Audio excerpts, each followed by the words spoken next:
Nobel পুরস্কার করমুক্ত করা হয়েছে। নির্লজ্জতার তো নাজমুল ভাই একটা সীমা থাকে, তাই না? এই সরকার নির্লজ্জতা বেহায়ামির সকল সীমা ক্রস করে গেছে। ঠিক রাজনৈতিক সরকার যা করে এই সরকারও সেই নোংরামিতে যুক্ত হলো। এক।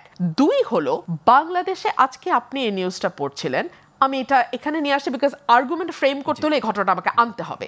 ডয়েচে ভ্যালের রিপোর্ট আমি এই মাত্র দেখছিলাম, আপনিও সেটি বললেন, করিডোর দেওয়ার কথা সরকার ইতিমধ্যে প্রস্তুতি নেওয়া শুরু করেছিল। এটার সঙ্গে জাতিসংঘ বলছে আমাদের কোনো সম্পর্ক নাই। সরকারে যে প্রস্তুতি নেওয়া শুরু করেছে, কত মিথ্যাবাদী একটা সরকার হতে পারে তার প্রত্যেকটা উপদেষ্টা এবং লাস্টলি গিয়ে তারা যেই অবস্থান নিল সরকার, সেটা হচ্ছে না আমরা কোনো করিডোরের দিকে যাচ্ছি না, আমরা একটা হিউম্যান কি বলবো চ্যানেল, একটা হিউম্যান চ্যানেল আমরা তৈরি করব। সেটা কে বললেন? নিরাপত্তা বিষয়ক উপদেষ্টা।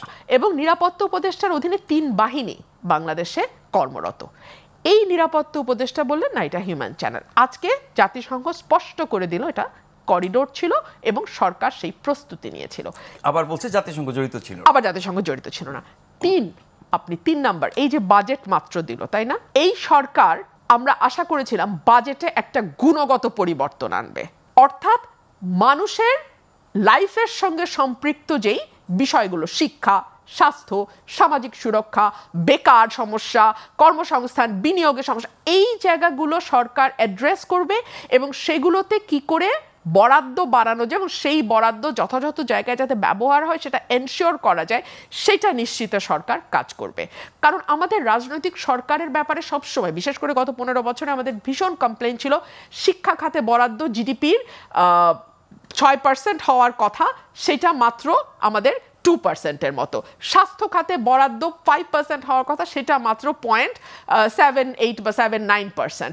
অর্থাৎ যা বরাদ্দ হওয়ার কথা সেটা অনেক কম।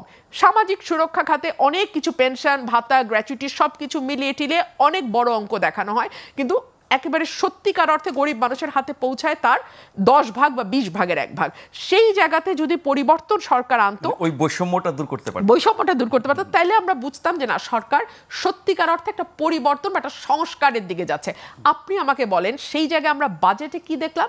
বাজেটে দেখলাম ম্যাগসেসে পুরস্কার করমুক্ত করা হয়েছে, নোবেল পুরস্কার করমুক্ত করা হয়েছে। নির্লজ্জতার তো নাজমুল ভাই একটা সীমা থাকে, তাই না? এই সরকার নির্লজ্জতা বেহায়ামির সকল সীমা ক্রস করে গেছে।